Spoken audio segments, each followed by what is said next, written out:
Hello বন্ধুরা, welcome to my channel. এখন কথা বলবো ভারত ইংল্যান্ডের টেস্ট ম্যাচ নিয়ে। চতুর্থ টেস্টের প্রথম দিন ভারত 264 4 উইকেটের বিনিময়ে ইংল্যান্ডের বিরুদ্ধে শুভমনদের চিন্তায় রাখল পন্থের চোট।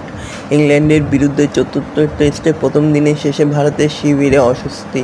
22 গজের সামনে লড়াই হলেও উদ্বিগ্ন বাড়ল ঋষভ পন্থের চোট নিয়ে।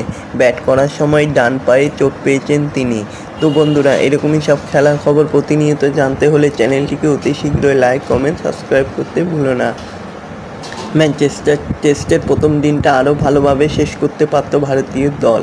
বেন স্টোকের বল জাজমেন্ট দিয়ে শুভমন গিল এলবিডব্লিউ আউট না হলে আরও ভালো জায়গায় থাকতে পারত। সিরিজে পিছিয়ে থাকা ভারত তবুও প্রথম দিনের শেষে ভারত 4 উইকেটে 264 রান করেছে। এখন দেখার পরবর্তী সময়টা কেমন কাটে। তবে ঋষভ